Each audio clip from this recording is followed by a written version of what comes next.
श्री महावीर शासन जैनागम ग्रंथमाला विभाग सुयम अध्ययन क्रमांक 10 अंजू हिंदी अनुवाद उत्क्षेप पद सूत्र क्रमांक 1 भन्ते यदि यावत संप्राप्त श्रमण भगवान महावीर ने यदि दुख विपाकों के 9वें अध्ययन का यह अर्थ प्रज्ञप्त किया है तो भन्ते 10वें अध्ययन का श्रमण भगवान महावीर ने क्या अर्थ प्रज्ञप्त किया है। सूत्र क्रमांक 2 तब उन सुधर्मा अनगार ने जम्बू अनगार से इस प्रकार कहा। जम्बू उस काल और उस समय में वर्धमानपुर नाम का नगर था।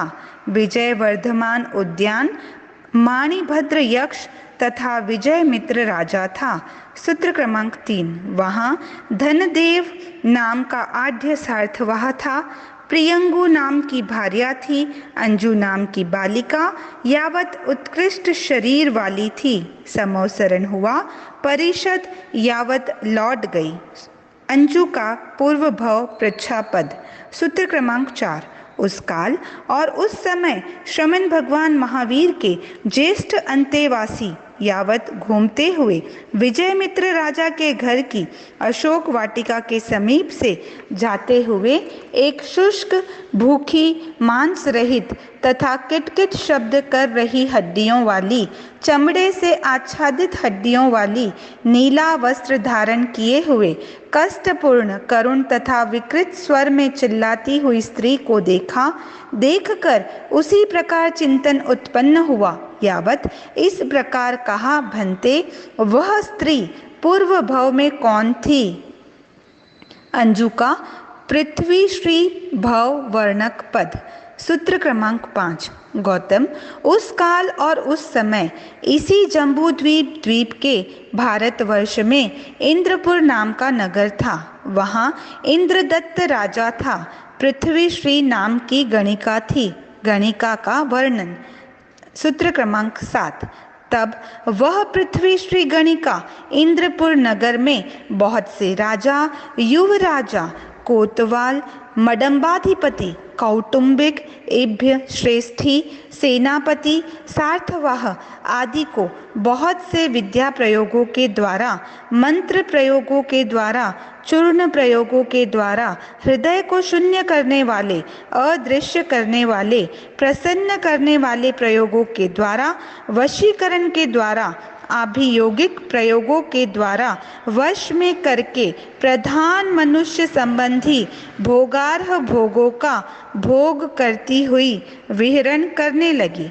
सूत्र क्रमांक 8 तब इस प्रकार के व्यापार वाली, इस प्रकार की निष्ठा वाली, इस प्रकार की विद्या वाली तथा इस प्रकार के समाचरण वाली वह पृथ्वी श्री गणिका अत्यधिक कलह हेतुक मलिन पाप कर्मों का अर्जन कर 3500 वर्षों का संपूर्ण आयुष्य भोग कर मृत्यु के समय मृत्यु को प्राप्त कर छठी पृथ्वी के उत्कृष्ट 22 सागरोपम की स्थिति वाले नैरयिकों में नैरयिक के रूप में उपपन्न हुई। अंजू का वर्तमान भव वर्णक पद। सूत्र क्रमांक 9 तदनंतर वह उद्वर्तन कर यही वर्धमानपुर नगर में धनदेव सार्थवाह की प्रियंगु भार्या की कुक्षी में बालिका के रूप में उत्पन्न हुई। सूत्र क्रमांक 10 तब उस प्रियंगु भार्या ने 9 महीने पूरे होने पर बालिका को जन्म दिया। उसका नाम अंजू रखा गया। शेष यथा देवदत्ता। सूत्र क्रमांक 11 तब उस विजय राजा ने अश्व क्रीड़ा के लिए जाते हुए जिस प्रकार वैश्रमण दत्त ने उसी प्रकार अंजू को देखा। अंतर इतना है विजय राजा ने अपने स्वयं के लिए भार्या के रूप में अंजू का वरण किया। जिस प्रकार तेतली कुमार उसी तरह वह अंजू भार्या के साथ उपरतन प्रासादों में यावत विपुल मनुष्य संबंधी काम भोगों का प्रत्यनुभव करता हुआ विहरण करने लगा। सूत्र क्रमांक 12 तब उस अंजू देवी के अन्य किसी दिन योनि शूल उत्पन्न हो गया।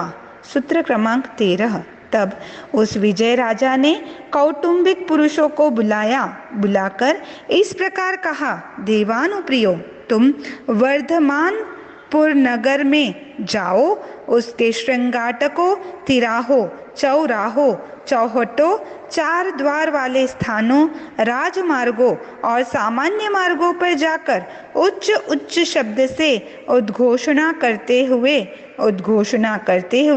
इस प्रकार कहो, देवानुप्रियो, विजय राजा की भार्या अंजू देवी के योनि शूल उत्पन्न हो गया है। इसलिए जो कोई वैद्य अथवा वैद्य पुत्र, वैद्य शास्त्र का ज्ञाता अथवा वैद्य शास्त्र के ज्ञाता का पुत्र, चिकित्सक अथवा चिकित्सक पुत्र अंजू देवी के योनि शूल को उपशांत करने की इच्छा करते हो तो विजय राजा उसे विपुल अर्थ संपदा देगा। सूत्र क्रमांक 14। तब वे कौटुंबिक पुरुष यावत उद्घोषणा करते हैं।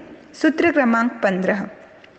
तब इस प्रकार की उद्घोषणा सुनकर अवधारित कर बहुत से वैद्य पुत्र, वैद्य शास्त्र के ज्ञाता तथा वैद्य शास्त्र ज्ञाता के पुत्र, चिकित्सक तथा चिकित्सक के पुत्र जहाँ विजय राजा था वहीं पहुंचकर अनेक प्रकार की औत्पत्तिकी, वैनयिकी, कार्मिकी और पारिणामिकी बुद्धियों में परिणत होते हुए अंजू देवी के योनि शूल को शांत करने की इच्छा की, पर शांत करने में समर्थ नहीं हुए। सूत्र क्रमांक 16। तब वे बहुत से वैद्य तथा वैद्य पुत्र, वैद्य शास्त्र के ज्ञाता तथा वैद्य शास्त्र के ज्ञाता के पुत्र, चिकित्सक तथा चिकित्सक के पुत्र जब अंजू देवी के योनि शूल को शांत करने में समर्थ नहीं हुए तो वे श्रांत, तांत और परितांत बने हुए जिस दिशा से आए उसी दिशा में लौट गए। सूत्र क्रमांक 17। तब वह अंजू देवी उस वेदना से अभिभूत होने पर शुष्क, भूखी तथा मांस रहित होकर कष्टपूर्ण, करुण और विकृत स्वरों में विलाप करने लगी। सूत्र क्रमांक 18। गौतम, इस प्रकार अंजू देवी पूर्वकृत प्राचीन, दुश्चीर्ण, दुष्प्रतिक्रांत, अशुभ पाप कर्मों के पाप फल वृत्ति विशेष का प्रत्यनुभव करती हुई विहरण कर रही है। अंजू का आगामी भववर्णक पद। सूत्र क्रमांक 19। भगवन, अंजू देवी यहाँ से मृत्यु के समय मृत्यु को प्राप्त कर कहाँ जाएगी, कहाँ उत्पन्न होगी? गौतम, अंजू देवी 90 वर्षों का संपूर्ण आयुष्य भोग कर मृत्यु के समय मृत्यु को प्राप्त कर इसी रत्न प्रभा पृथ्वी के नैरयिकों में नैरयिक के रूप में उपपन्न होगी। इस प्रकार संसार परिभ्रमण जैसे प्रथम अध्ययन में उसी तरह ज्ञातव्य है। यावत वनस्पति वह वहाँ से उद्वर्तन कर सर्वतोभद्र नगर में मयूर के रूप में पैदा होगी। वहाँ शिकारियों के द्वारा वध किए जाने पर वह उसी सर्वतोभद्र नगर में श्रेष्ठी कुल में पुत्र के रूप में पैदा होगा। वह वहाँ बाल्यावस्था लांघ कर तथा रूप स्थविरों के पास प्रव्रजित होगा। केवल बोधि से बुद्ध होगा। प्रव्रज्या ग्रहण कर फिर सौधर्म देवलोक में उपपन्न होगा। वह उस देवलोक से आयु क्षय, भव क्षय तथा स्थिति क्षय होने पर कहाँ जाएगा, कहाँ उत्पन्न होगा? गौतम, प्रथम अध्ययन में जिस प्रकार वर्णन है यावत उसी प्रकार महाविदेह क्षेत्र में सिद्ध होगा, बुद्ध होगा, मुक्त होगा और परिनिर्वाण को प्राप्त कर सब दुखों का अंत करेगा। निक्षेप पद। सूत्र क्रमांक 20। इस प्रकार जम्बू यावत संप्राप्त श्रमण भगवान महावीर ने दुख विपाकों के 10वें अध्ययन का यह अर्थ प्रज्ञप्त किया है।